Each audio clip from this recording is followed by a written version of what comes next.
Welcome to Let's Talk Micro. Hello, everyone. Welcome to another episode of Let's Talk Micro. I hope you had a great week. As always, Let's Talk Micro it's available on Apple Podcasts, Spotify, Amazon Music, Google Podcasts, Pandora, Stitcher, Overcast. Wherever you listen to your podcast, you can find Let's Talk Micro. Also remember that I am on Instagram as Let's Talk Micro, no apostrophe, and on Twitter as Let's Talk Micro 1.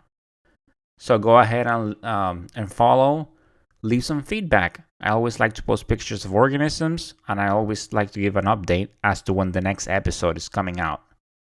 So go ahead and leave some topic suggestions or let me know what you think about the podcast. I'm always very open to feedback. So go ahead and follow. If you didn't get a chance to check out last week's episode, go ahead and do so. It was a very good interview with Megan Wallace, Dr. Carrie Ann Burnham, and Dr. Daniel Weber from the University of Washington in St. Louis. So these three guests, they came in, they talked about a study where disc diffusion testing was performed on isolates that only had 6 hours of growth. So think about that. Those of you that work in a lab, so you know that in order to perform susceptibilities on an organism, you have to incubate it for 18 to 24 hours. Then after that, you set it up and it can take 12 hours for your automated system to produce a result. If you perform a Kirby-Bauer, which is disc diffusion, or if you perform an E-test, you have to incubate them, and some of them, like vancomycin, you have to wait a full 24 hours before reading the result. So this is definitely a time-consuming process. It is something that, unlike other areas of the lab, we cannot do it fast. We cannot run it on an instrument and produce a result, within an hour. We have to incubate these organisms, and then the susceptibility process, it takes time. However, in this study, they managed to get colonies that were incubated for 6 hours.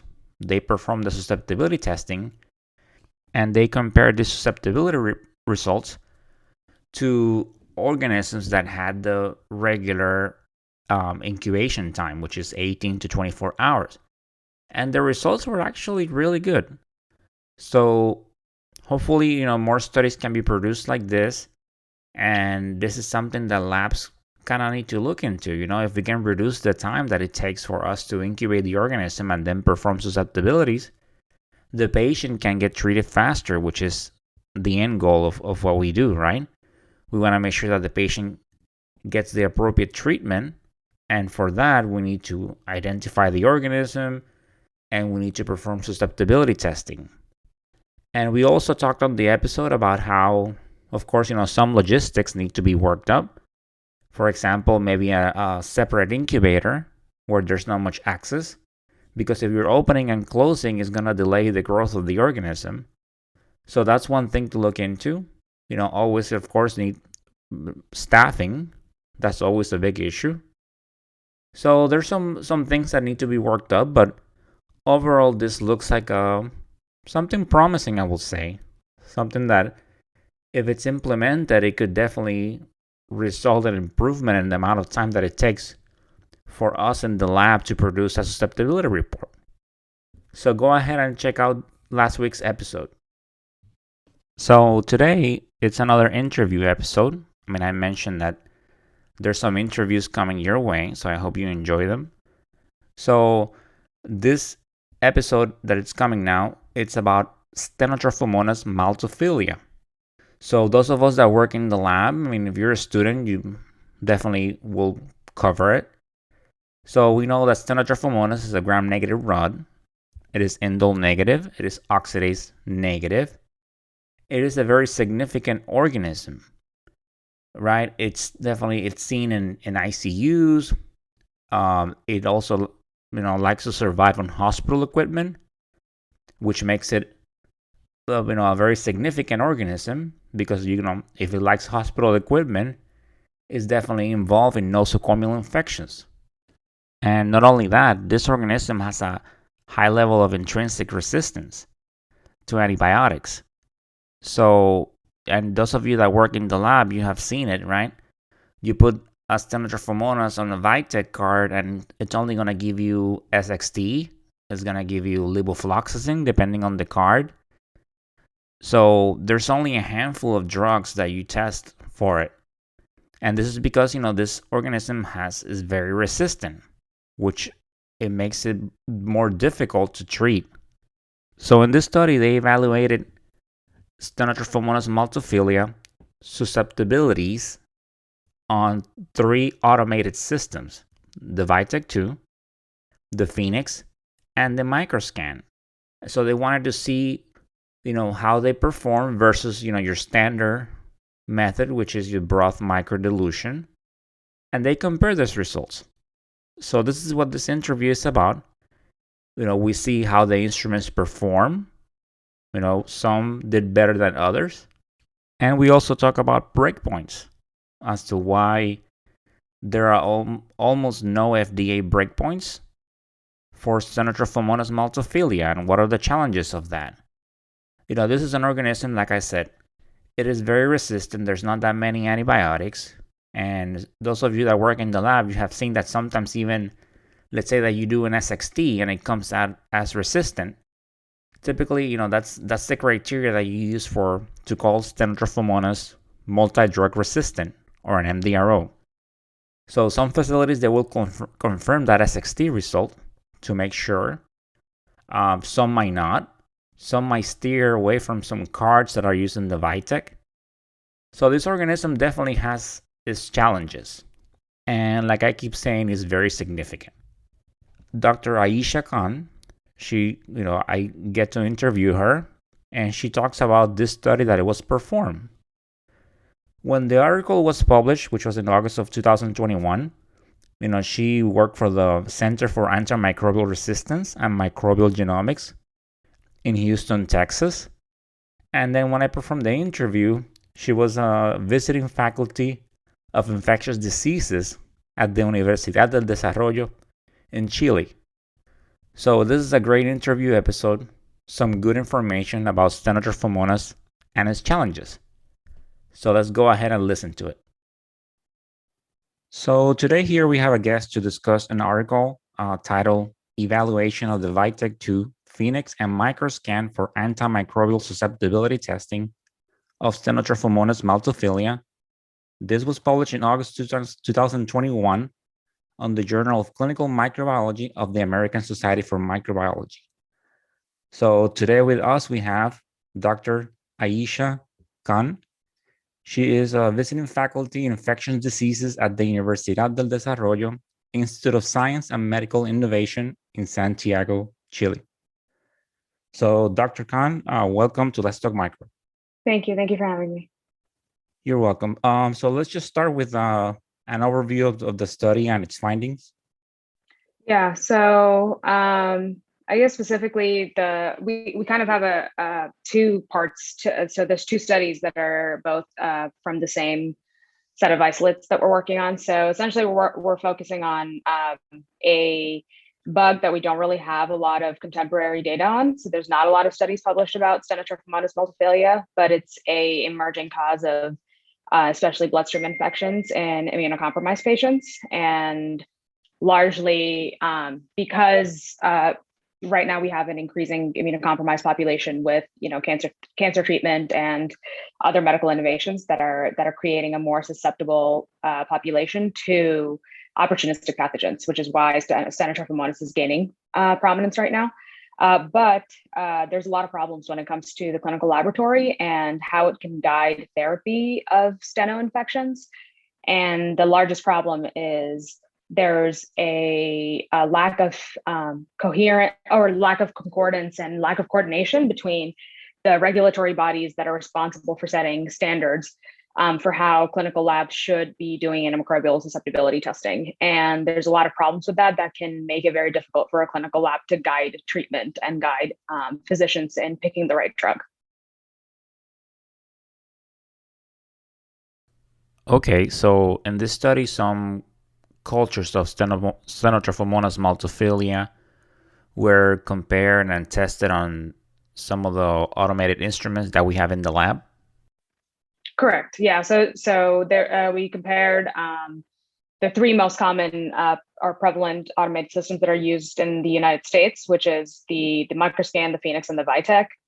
And there was a study that we did alongside that that's published in JCM also, that looks specifically at the manual methods for the same set of isolates. So we also looked at disk diffusion and e-test, as well as looking at these automated systems. So comparing both manual, how are the manual systems doing, and then how are the automated systems doing for the labs that have more resources? Because again, low resource settings still rely largely on disk and e-test. Okay, and can you briefly summarize? So overall, how did the systems do?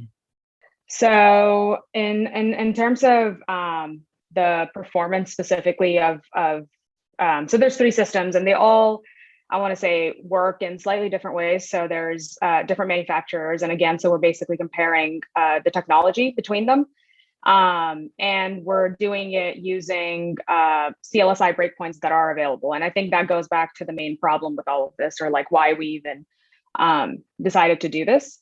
So the primary reason we chose commercial systems is because majority of clinical labs might rely on them, but these systems are very complicated for steno specifically because the FDA doesn't have clinical breakpoints, except ceftazidime. So ceftazidime is generally not used. For Stenotrophomonas, the main frontline agent that's normally used is trimethoprim sulfamethoxazole, which is also known as Bactrim. And that doesn't have any clinical breakpoints, which means that any new commercial systems, or even commercial systems that were approved prior to 2009 that have now been updated or need to be updated can't actually be changed and used for Stenotrophomonas because there's no FDA breakpoints. So it essentially means for steno, commercial systems are kind of frozen in time and are really, really lacking any kind of recent updates that need to be made. And there definitely can't be any new systems approved by the FDA as well for steno testing. So there's a lot of performance issues. And beyond Bactrim, so cancer patients, especially cancer patients that are neutropenic or have other hematological malignancies, they tend to be immunocompromised. And on those patients, we can't actually use Bactrim because of a risk of myelosuppression. So cancer centers actually don't rely on Bactrim as much. So they rely on a bunch of these other alternative agents, which we tested, like levofloxacin, minocycline, ciprofloxacin, and tigecycline. So it's kind of, that's like the biggest problem. So not only do we not have any guidance for Bactrim, we don't have guidance for any of these other agents, with cancer centers heavily rely on it. And again, cancer populations are particularly prone to steno infections because they're immunocompromised. So in general, I guess we compared all of these isolates, and we used a cohort of about 110 isolates. These are all bloodstream isolates from active infections over a period of 10 years.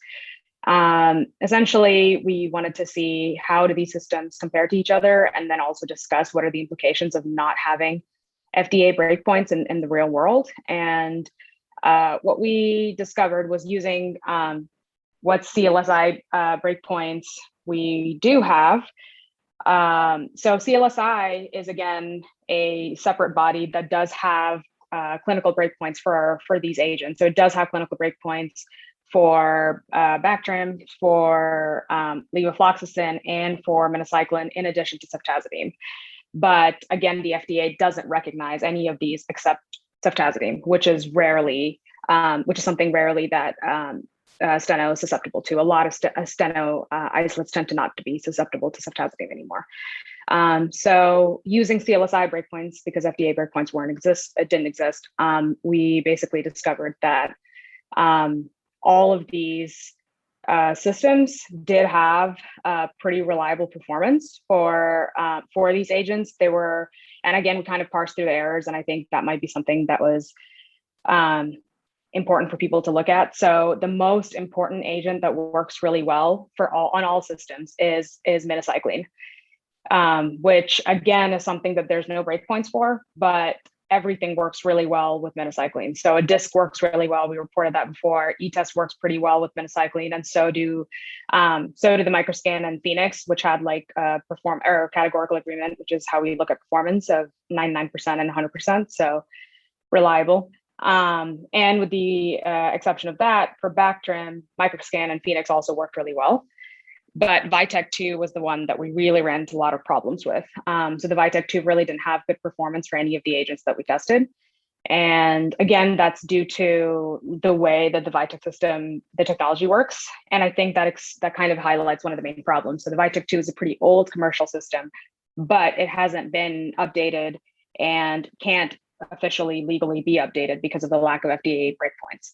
So if there were even problems identified, like we identified in the study, essentially this is showing that this is mobilizing or making a push for the FDA to try to get them to recognize CLSI breakpoints and see the utility in recognizing these breakpoints so there can be changes made so labs can perform better when it comes to guiding care.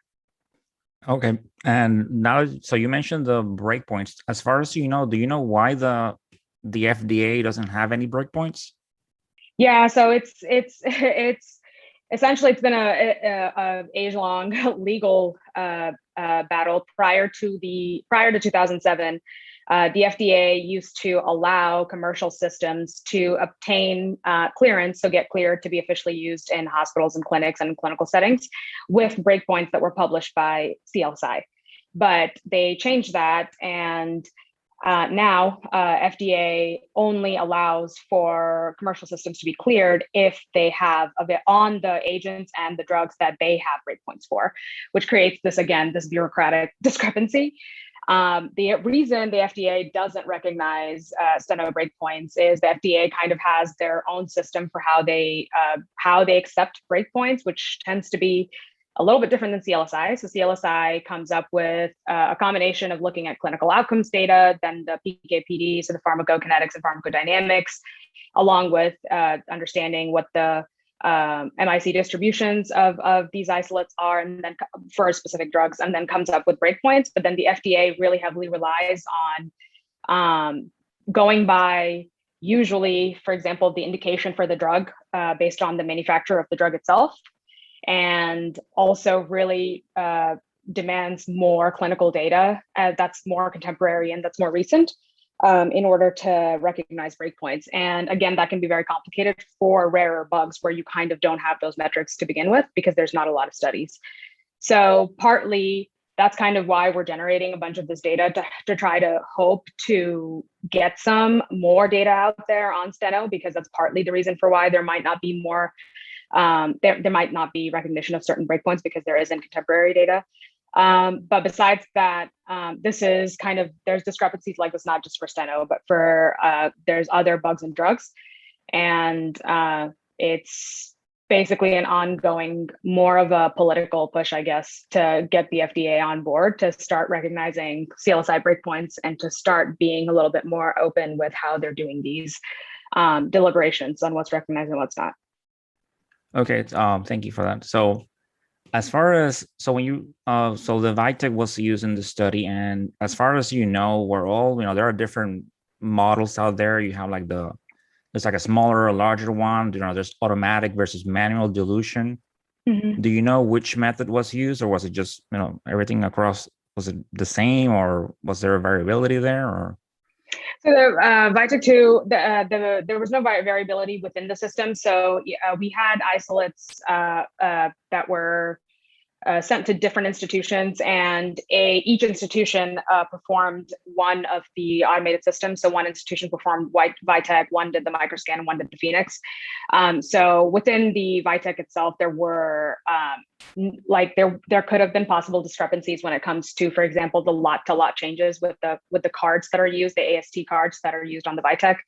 But as much as possible, for example, there was consistency between which machine was used and which equipment was used and which techs were responsible for setting up and interpreting the data, for example. So again, in general, even though I would say the Vitek has problems, I think we kind of saw that all of these three had issues. So with the exception of, like, for example, minocycline. Minocycline is the most active agent against Stenotrophomonas maltophilia, and 100% of isolates that we tested in our manual systems study with broth microdilution are susceptible to minocycline.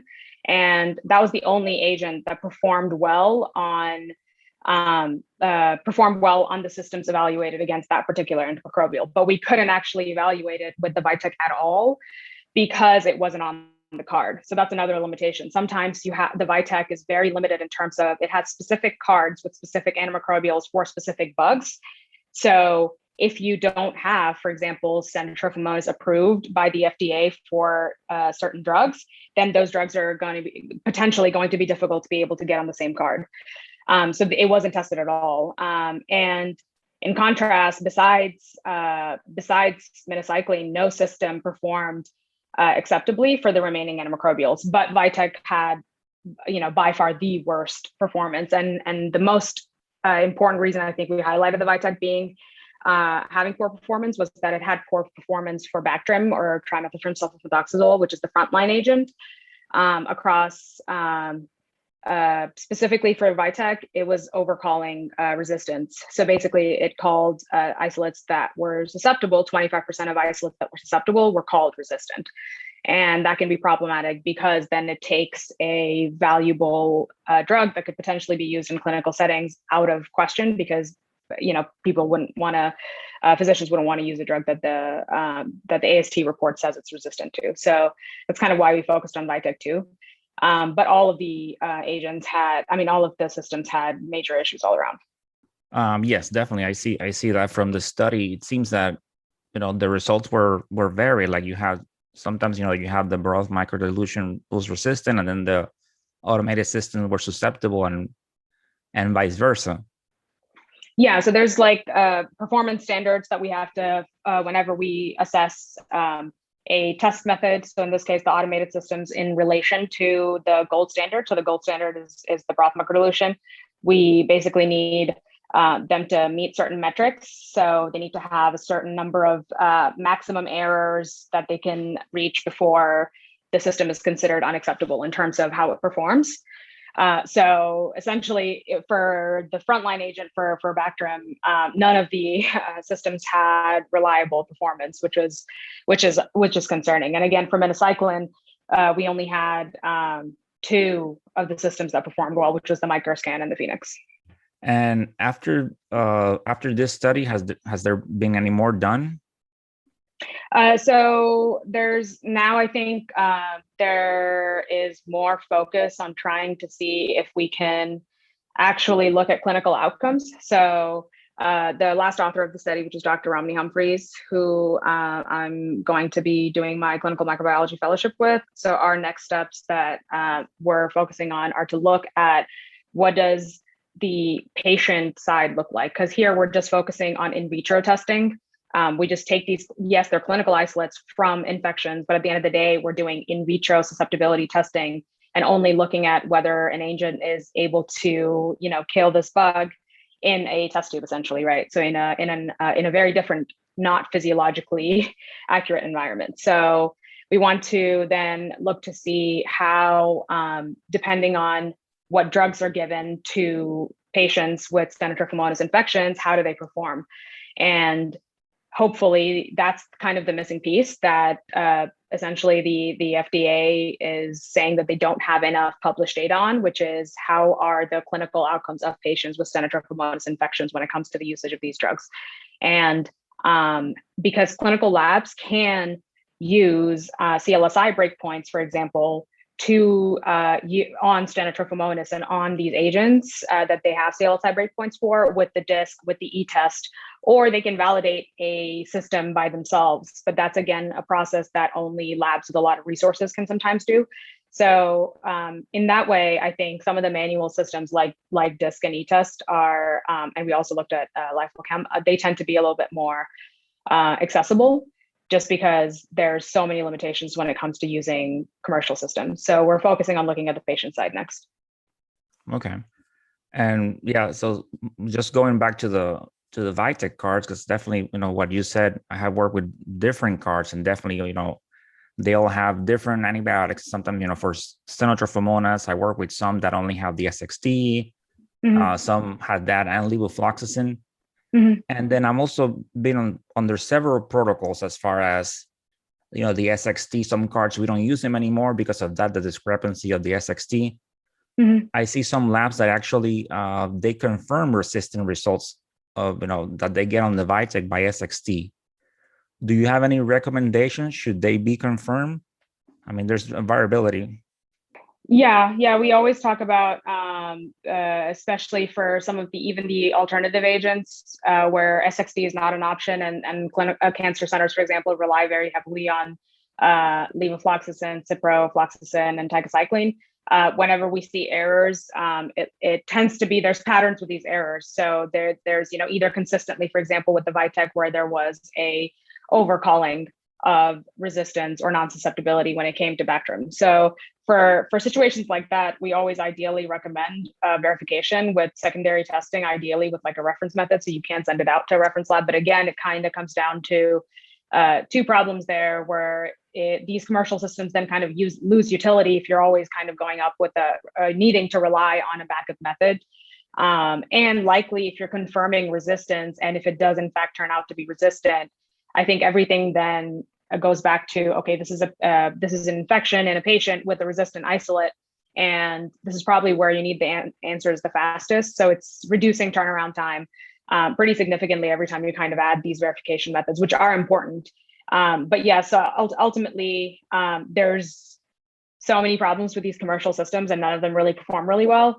That in order to resolve that realistically and still save on turnaround time, still make sure that there's no impact on patient outcomes, or to mitigate the impact on patient outcomes, really what needs to happen, I guess, is the increased coordination between the standards development organizations, the FDA, pharmaceutical companies, and the diagnostic manufacturers, because they're the ones with the ability to make these changes. So for example, if we notice that there's a consistent overcalling with a certain drug, that is likely due to something technical in the machine itself, in terms of how the assay is performed, and something that they can control.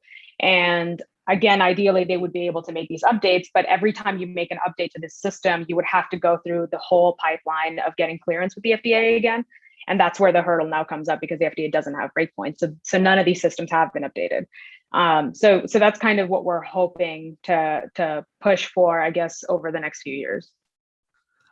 Is there anything else that you can say, have to say to the audience about this article?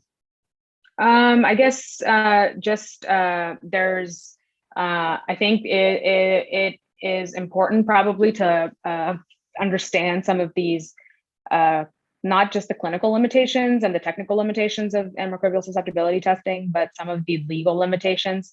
I think it's understanding like how hard it can be to get certain drugs and bugs tested, just because there's so many bureaucratic hurdles that are put in play. Sometimes helps even relay that information to, for example, like medical lab techs, or even relay that information to clinicians.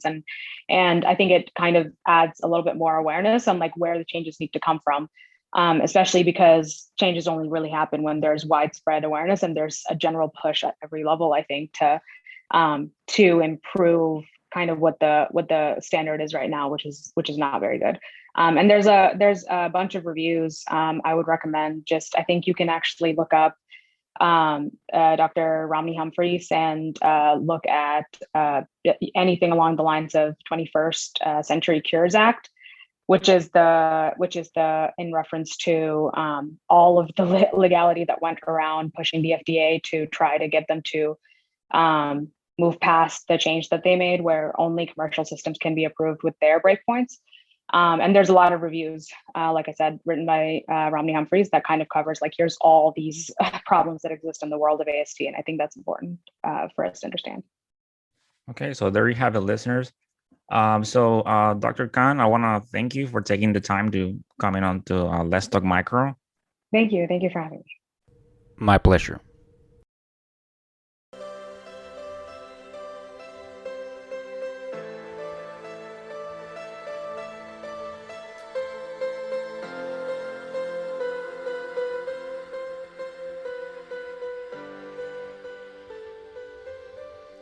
And that, my dear audience, it's the end of this episode. I hope you enjoy listening to Dr. Khan's interview. As always, I enjoy sharing all this information with you. So, continue staying motivated, continue bringing that passion to what you do. It's always so important. It makes time go faster, and you actually do a better job. So continue staying motivated, stay safe, and of course, continue talking micro. Until the next time. Bye.